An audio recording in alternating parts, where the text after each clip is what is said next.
என்னோட கேள்வி, பொதுமக்கள் உண்ணக்கூடிய உணவுப் பொருட்களை தரக்குறைவான பொருட்களை தெரிந்தே விற்கிறாங்க. அவங்க நோன்பு செய்து விரதம் எடுத்து இறைவனை வணங்கும் போது அந்த இறைவணக்கம் இறைவனிடம் ஏற்கப்படுமா? அப்புறம் வியாபாரிகள் தங்களுடைய லாபத்தில் எவ்வளவு தர்மம் செய்ய வேண்டும்? இதற்கு விடையளிக்க வேண்டும் என்று சொன்னால் தர்மத்தை பற்றி, சேரிட்டி, தர்மத்தை பற்றி இஸ்லாத்தினுடைய ஒரு முழு பார்வையும் கொஞ்சம் சொன்னால் உங்களுடைய எல்லா கேள்விக்கான விடைகளும் அதில் கிடைக்கும் என்று நான் கருதுகிறேன். தர்மம் கொடுப்பதை இஸ்லாம் ரொம்ப வலியுறுத்துகிறது. ஏனென்றால் இஸ்லாம் என்ற வார்த்தைக்கு என்ன அர்த்தம்? இஸ்லாம் என்ற வார்த்தைக்கு என்னங்க அர்த்தம்? யாராவது சொல்லுங்க. இஸ்லாம் என்ற வார்த்தைக்கு என்ன பொருள்? சமாதானம், அன்பு, மனிதநேயம், சாந்தி, சமாதானம், சாந்தி, சரியாக பீஸ். இஸ்லாம் மீன்ஸ் பீஸ். ஆக இஸ்லாம்ன்ற வார்த்தைக்கு அமைதின்னு அர்த்தம் இருக்கு. ஆக இந்த உலகத்தில் அமைதி இஸ்லாம் உண்டாக்க விரும்புது. சும்மா பேரில் மட்டும் அமைதின்னு வச்சுக்கிட்டு இருக்கல, அமைதிக்கான எல்லா திட்டங்களையும் வகுக்கிறது. எதன் காரணமாக அமைதி கொலையும் என்று பட்டியல் போடுகிறது, அதற்கான தீர்வுகளை சொல்லுது. அது விரிவான தலைப்பு. இப்போ நாம் எடுத்துக்கொண்டது பொருளாதாரம் மனிதனுடைய அமைதியை குலைக்கும், வறுமை மனிதனுடைய அமைதியை குலைக்கும். ஆக வறுமையை ஒழிப்பதற்கான ஒரு திட்டம் தேவை. இப்போ நபிகள் நாயகம் இறைவனிடத்திலே பிரார்த்தனை செய்தார்கள். அல்லாஹும்ம இன்னி அஊது பிக மினல் குஃப்ரி வல் ஃபக்ர். இறைவா, என்னை வறுமையிலிருந்தும் இறை நிராகரிப்பிலிருந்தும் பாதுகாப்பாயாக.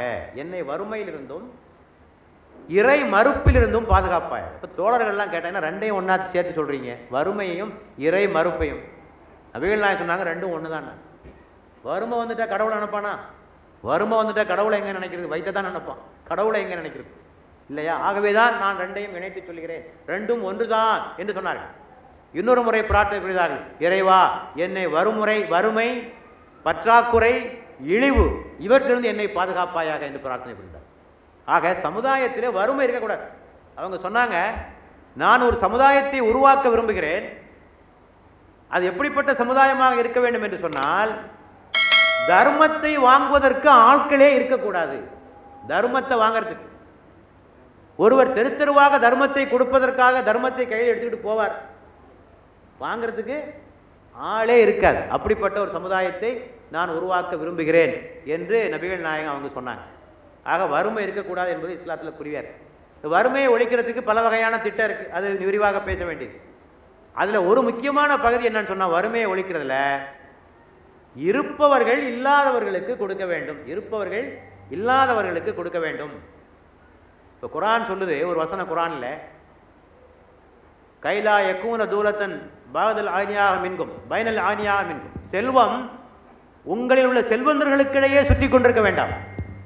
பணம் பணக்காரனுக்கிடையே சுற்றிக்கிட்டு இருக்க வேண்டாம், அது கொஞ்சம் கீழே வரட்டும், மற்றவங்களுக்கு வரட்டும்.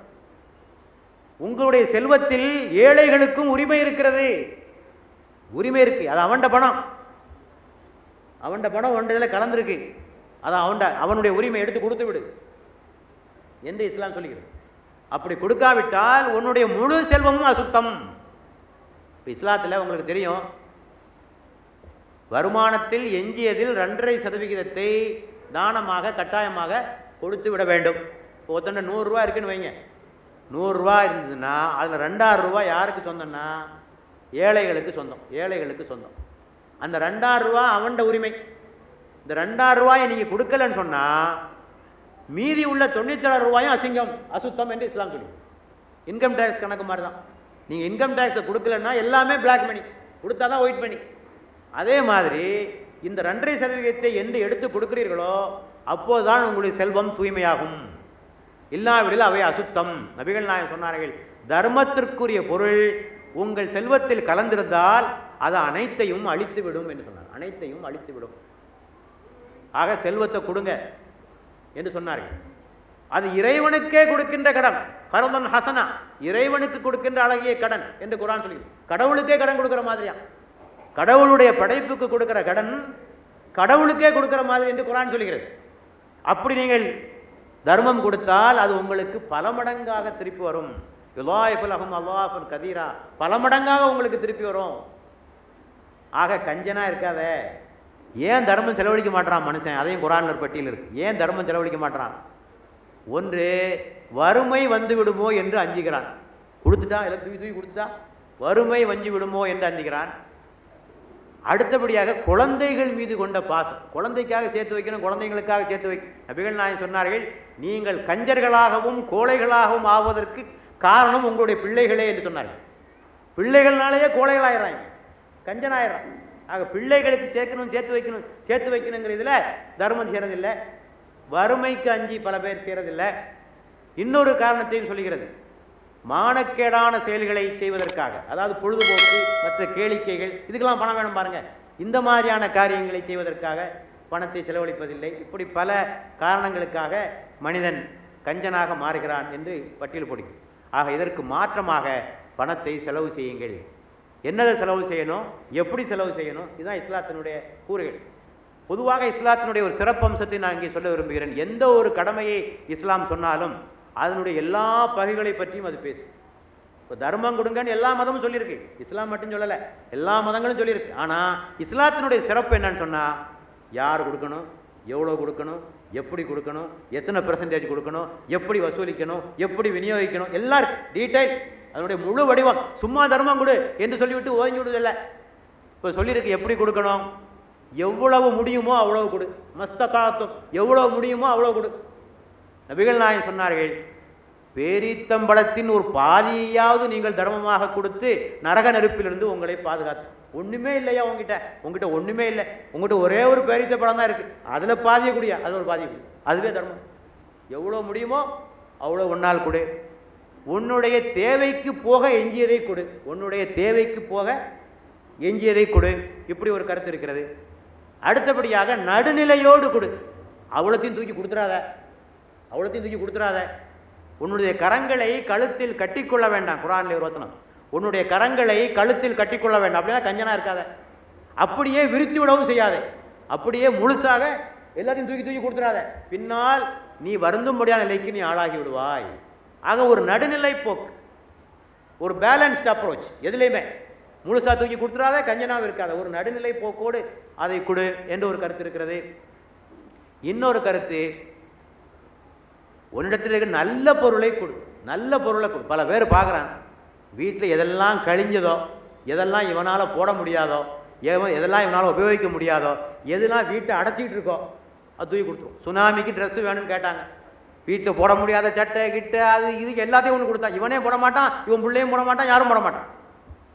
ஓரளவுக்கு போடுற மாதிரி இருக்கணும் இல்லை. ஆகவே தான் என்னாச்சு உங்களுக்கு தெரியுமில்ல, சுனாமியில் கொடுத்த துணியெல்லாம் மலை போல குவிஞ்சு யாருமே போடலை. ஆக மின் ஹைரின், நல்லவற்றிலிருந்து கொடுங்கள். ஓரளவுக்கு நல்ல சாமான கொடு. அதையும் ஒரு தாண்டி இஸ்லாம் சொல்லுகிறது, லந்தனாலுல் பிர்ர ஹத்தா துன்ஃபிகு மிம்மா துஹிப்பூன். நீங்கள் எதை நேசிக்கிறீர்களோ அதை கொடுங்கள், உங்களுக்கு நேசமான பொருளை கொடுங்கள். இந்த வசனம் இறங்கிய உடனே ஒரு தோழர் பெருமானாரை சந்தித்தார். இந்த மாதிரி குர்ஆன்ல அல்லாஹ் வசனம் இறக்கியிருக்கான், நீங்கள் நேசமான பொருளை கொடுங்கள். எனக்கு இந்த உலகத்திலேயே நேசமான பொருள், எனக்கு ஒரு தோட்டம் ஒன்று இருக்குது, சுவையான நீர் கொடுக்கக்கூடிய ஒரு தோட்டம் இருக்குது, அதை நான் தர்மமாக கொடுத்து விட விரும்புகிறேன் என்று பெருமானார்கிட்ட போய் சொன்னார். நபிகள் நாயகம் சொன்னாங்க, வேண்டாம் நீயே வச்சுக்கப்பா, அதில் இருக்க தண்ணியை மட்டும் நான் பயன்படுத்திக்கிறேன், தோட்டம் உனக்கு இருக்கட்டும், தண்ணியை பயன்படுத்தி நான் மற்றவர்களுக்கு கொடுத்து விடுகிறேன், தோட்டத்தை நீயே வைத்துக்கொள் என்று சொன்னார். ஆக எது பிடிக்கிறதோ அந்த விஷயங்களை அவர்களுக்கு கொடுக்க வேண்டும். அடுத்தபடியாக நீங்கள் கேட்ட கேள்வி, தர்மம் நியாயமான மீட்டிய பொருள் இருந்துதான் தர்மம் செய்ய வேண்டும். நபிகள் நாயகம் சொன்னாங்க, தவறான முறையில் பொருள் ஈட்டி அதை தானமாக கொடுத்தால் அது இறைவனால் ஏற்றுக்கொள்ளப்பட மாட்டாது, அது நரக நெருப்புக்குத்தான் அவனை இட்டு செல்லும் என்று சொன்னார். ஒருவன் வந்தான், ஓடோடி வந்து பிரார்த்தனை செய்தான், யா அல்லா யா அல்லா என்று பிரார்த்தனை செய்தான். நபிகள் நாயகம் சொன்னார்கள், இவன் உண்ணுகின்ற உணவும், இவன் அருந்துகின்ற பானமும், இவன் உடுத்துகின்ற உடையும் தவறான முறையில் ஈட்டப்பட்டவை. இந்நிலையில் இவனுடைய பிரார்த்தனையை இறைவன் எப்படி ஏற்றுக்கொள்வான்னு சொன்னார். ஆக தவறான முறையில் பொருள் ஈட்டிட்டு அதை போய் தானமாக கொடுத்தா இறைவன் எப்படி ஏற்றுக்கொள்வான்? கொள்ளையடித்த பணத்தை போய் பள்ளிவாசல் கட்டலாமா? இல்லையா? லாட்ரி பணத்தில் போய் தர்மம் செய்யலாமா? அதுவே கொள்ளையில் இன்னொரு கொள்ளையா? இது கொள்ளையடித்த பணத்தை யாராவது கொடுப்பாங்களா? வரதட்சணை வாங்கின பணத்தில் போய் தர்மம் செஞ்சா எப்படி? அது என்ன பணம்? அது வரதட்சணை பணம். மாமனாரை கொடுமைப்படுத்தி மாமனாரை நோவினைப்படுத்தி மாமனார் தெரு தெருவாக அலைஞ்சி ஒரு ஓட்ட புத்தகத்தை எழுதி ஊர் ஊரா வசூலித்து அவருடைய சொத்தை விற்று கொண்டு கொடுக்குறாரு. அதில் இவர் தர்மம் கொடுக்குறாரு. கடவுள் எப்படி ஏற்றுக்குவாரு? எப்படி ஏற்றுக்க மாட்டார். ஆக நல்ல காரியம் செய்யன்னு சொன்னால் நல்லது மூலமாக தான் செய்யணும். நபிகள் நாயகம் சொன்னாங்க, ஓர் அழுக்கு இன்னொரு அழுக்கை அகற்றாதுன்னு சொன்னாங்க. அழுக்கு துணியை வச்சு அழுக்கு அகற்ற முடியுமா? உன்னுடைய பாவத்தை நீ அழிக்க வேண்டும் என்று சொன்னால் தர்மத்தின் மூலமாக பாவத்தை அழிக்கலாம். ஆனால் அது நல்ல முறையில் வந்திருக்கணும்ல. அழுக்கு துணியை வச்சு அழுக்கு அகற்ற முடியுமா? அழுக்கான முறையில் ஈட்டிய பொருளை கொண்டு பாவம் என்று அழுக்கை அகற்ற முடியுமா? முடியாது. நல்ல முறையில் பொருள் ஈட்டி தான் அந்த காரியத்தை செய்ய வேண்டும். ஆக தவறான முறையிலே ஈட்டப்பட்ட பொருளின் மூலமாக தர்மம் கொடுத்தால் அது ஏற்றுக்கொள்ளப்பட மாட்டாது. இதுவும் தர்மத்தை பற்றி ஒரு கருத்து. இன்னொரு கருத்து தர்மத்தை பற்றி, மரணிக்கிற தருவாயிலே கொடுக்கிற தர்மங்களுக்கு பெரிய மதிப்பு ஒன்றும் கிடையாது. அது குர்ஆன் நபிகள் நாயகம் சொல்லியிருக்காங்க. சாவ போகிறான், குர்ஆன் நபிகள் நாயகம் சொன்னாங்க, மரணம் தொண்டை குழியை அடைக்கிற போது இவன் சொல்லுகிறான், இந்த பணம் இவருக்குரியது, இந்த பணம் இவருக்குரியது என்று சொல்லுகிறான். இவன் சொன்னாலும் சொல்லாவிட்டாலும் அந்த பணம் அவர்களுக்குரியது தான். நீ சொல்லாட்டாலும் போத்தாயா போகுது, நீ சொன்னாலும் சொல்லாட்டாலும் செத்த பிறகு கொண்டா போக போற, நீ போக முடியாது. கொண்டு போக முடிஞ்சா அதையும் கொண்டு போயிடுவாங்க. கொண்டு போகிறதுக்கு வழி இல்லை, அதனால விட்டுட்டு போறாங்க இல்லையா? அல்லது அந்த காலத்து ஃபாரோன் மன்னர்கள், பிராவன்கள் என்று சொல்லக்கூடியவர்கள் என்ன செய்வார்கள்? பிரமிடுகளை கட்டுவார்கள். பிரமிடுகளை கட்டி தங்கள் சொத்துக்கள்லாம் அதில் ஒன்றா சேர்த்து போட்டு புதைப்பாங்க. அதுதான் இப்போ தோண்டி தோண்டி எடுத்துக்கிட்டே இருக்காங்க. இப்போ அவங்க நகை அது இது அவன் அணிஞ்சது எல்லாத்தையும் ஒன்றா போட்டு ஒரு பிரமிடு மாதிரி கட்டிடுவாங்க. இப்போ அதுவும் செய்ய முடியல, அதுக்கான இடமெல்லாம் இல்லை, கிரவுண்டு விலையெல்லாம் ரொம்ப ஜாஸ்தியாக போச்சு. இப்போ பிரமிட்லாம் கட்டுற அளவுக்குலாம் அவன் வசதி இல்லை. ஆகவே நபிகள் நாயகம் சொன்னாங்க, எந்த தர்மம் சிறந்தது என்று சொல்லுகிற போது, நீங்கள் ஆரோக்கியமானிலே செய்கிற தர்மம், நல்ல உடல் நல்லா இருக்கு அப்போ செய்கிற தர்மம், வறுமை வந்து விடுமோ என்று நீங்கள் அஞ்சிக் கொண்டிருக்கிற போது செய்கிற தர்மம், இந்த தர்மத்தை செஞ்சால் எனக்கு வறுமை வந்துடுமோ என்று அஞ்சிக் கொண்டிருக்கிற சமயத்தை நீங்கள் செய்கிற தர்மம், இந்த மாதிரி சமயங்களிலே செய்கிற தர்மம் தான் மிகச்சிறந்த தர்மம். ஆக அதனை விட்டுவிட்டு மரணிக்க போகிற சமயத்தில் அதை எல்லாரும் கொடுப்பானே, அதுவும் கொடுக்காம இருக்கும், அது வேற விஷயம் இல்லையா? ஆக இப்படி செய்ய வேண்டும். கடைசியாக எவ்வளவு கொடுக்கணும், அதான் நீங்கள் கேட்டீங்க, எவ்வளவு கொடுக்கணும் அப்படின்னு. ரெண்டு வகை இருக்கு இஸ்லாத்தில், ரெண்டு வகையான தர்மங்கள். ஒன்று சதகா என்று சொல்வது, இன்னொன்று ஜகாத் என்று சொல்வது. ஜகாத் என்றால் கட்டாய கடமை, கொடுத்தே ஆக வேண்டும், கொடுத்தே ஆக வேண்டும். கொடுக்கலன்னு சொன்னால் இஸ்லாமிய அரசாங்கம் இருந்தால் பறித்து கொள்ளும். இன்கம் டேக்ஸ் மாதிரி, இன்கம் டேக்ஸ் எப்படி கொடுக்கலன்னா அரசாங்கம் நம்மகிட்ட பிடுங்கிக்கிடுதோ, அது மாதிரி ஜகாத் என்ற இந்த கட்டாய கடமையை கொடுக்கவில்லை என்று சொன்னால் அரசாங்கம் பிடுங்கிக் கொள்ளும். பேங்க்ல நீங்கள் பணம் வச்சுருந்தீங்கன்னா இந்த ஜக்காத்துக்கான தொகையை கணக்கு போட்டு அரசாங்கமே எடுத்துக்கிடும். உங்ககிட்ட கூட சொல்லாது, உங்களிடம் கூட சொல்லாது, அந்த ஆட்டோமேட்டிக்காக அரசாங்க கசானாக அது போயிடும். இதுதான் இஸ்லாமிய முறை. இப்போ இந்த ஜக்காத்து எப்படின்னா, வருமானத்தில் எஞ்சியதில் 2.5% தானமாக கொடுக்க வேண்டும். 2.5%. எதுலெல்லாம் கணக்கு பார்க்கணும்? எவ்வளோ கேஷ் இருக்குன்னு பாருங்கள், உங்களோட ரொக்க பணம் எவ்வளோ இருக்குன்னு பாருங்கள், எவ்வளோ நகை உங்ககிட்ட இருக்குன்னு பாருங்கள், பேங்க்கில் பேலன்ஸ் எவ்வளோ இருக்குன்னு பாருங்கள், ப்ராவிடென்ட் ஃபண்டில் எவ்வளோ இருக்குன்னு பாருங்கள், மியூச்சுவல் ஃபண்டில் எவ்வளோ இருக்குன்னு பாருங்கள், ஷேர் மார்க்கெட்டில் எவ்வளோ போட்டிருக்கீங்கன்னு பாருங்கள் இல்லையா? இப்படி எல்லாத்துக்கும் இந்த எல்லாம் கணக்கு போட்டு ஒரு லிஸ்ட் எடுங்க. இந்த கணக்கு உடைய மொத்த தொகை 88 கிராம் தங்கத்தை விட மதிப்புக்கு அதிகமாக இருந்தால், பின்னை கணக்கு 88,000 சொல்லலாம் இல்லையா? 1000 ரூபாய் ஆயிடுச்சு, இல்லை பவுன் தான் 81 கிராம் 1000 ரூபாய் போச்சு. 88,000 ரூபா எல்லா செலவும் போக ஆண்டினுடைய இறுதியில் உங்களிடத்தில் 88,000 ரூபாய் இருக்கும் என்று சொன்னால் அதில் 2.5% எடுத்து தனியாக வச்சிடும், எடுத்து தனியாக வச்சு கொடுத்துடும். கட்டாயமாக அது கொடுத்தாக வேண்டும். அடுத்தபடியாக நீங்கள் விவசாயம் செய்பவர்களாக இருந்தால், மழை நீர் பாசனமாக இருந்தால் விளைச்சலில் 10% கொடுக்க வேண்டும். சுயமாக நீங்கள் தண்ணீர் பாய்ச்சி விவசாயம் செய்தால் 5% கொடுக்க வேண்டும். கால்நடைகள் வைத்திருந்தால் 40 ஆடுகளுக்கு 1 ஆடு கொடுக்க வேண்டும் என்றெல்லாம் விரிவான சட்டங்கள் எல்லாம் வைக்கப்பட்டது. ஆக இவையெல்லாம் இதுக்கு பேர் ஜக்காத் என்று சொல்லுது. இது குறைஞ்சபட்சம். சதக்கா என்பதற்கு அதுக்கு அளவே இல்லை. அது உங்கள் இஷ்டம், நீங்கள் எவ்வளோ வேணாலும் கொடுக்கலாம். எத்தனை சதவீதம்? 10% கொடுக்கலாம், 50% கொடுக்கலாம், எவ்வளோ கொடுக்கலாம், அது உங்களுடைய சதவீதம். ஆக 2ஆக பிரித்து கட்டாய தர்மம், உபரி தர்மம் என்று 2ஆக பிரித்து செய்யும்படியாக இஸ்லாம் சொல்லியிருக்கிறது. இதன் மூலமாக ஒரு வறுமையற்ற சமுதாயத்தை உருவாக்க வேண்டும் என்று இஸ்லாம் சொல்லுகிறது. இதில் இன்னொன்று சொல்லுது, சில்லறை தர்மத்தை கொடுக்காதே. 5 ரூபா 10 ரூபான்னு கொடுக்காத, 5 ரூபா 10 ரூபான்னு கொடுக்காத. இதனால என்ன லாபம் இருக்கு? பிச்சைக்கால் எண்ணிக்கை மேலும் பெருகும். இஸ்லாம் சொல்வது பைத்துல் மால் ஒரு பொது நிதியகத்தை ஏற்படுத்தி மொத்தமாக அங்கே வசூலித்து ஏழைகளை அடையாளம் கண்டு அவர்களுக்கு கணிசமான தொகையை கொடுத்து ஒரு தொழில் துவங்குவதற்கான வாய்ப்பை ஏற்படுத்தி கொடுத்து வறுமையாளர் பட்டியலிருந்து அவர்கள் விடுபட வேண்டும், முற்றாக வறுமை ஒழிக்கப்பட வேண்டும். இதுதான் இஸ்லாம் சொல்ற கருத்து. ஆனால் முஸ்லீம்கள் 100 ரூபா 5 ரூபா 10 ரூபான்னு மாற்றி வச்சுக்கிட்டு சில்லற தர்மம் கொடுக்குறாங்க. இதனால வறுமை ஒழியாது, வறுமை பெருகும்.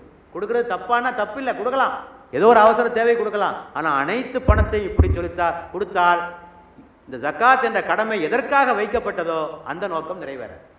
வறுமையை ஒழிப்பதுதான் ஜக்காத்தினுடைய நோக்கம். ஆக சில்லறை தர்மங்களினால் வறுமை ஒழியாது.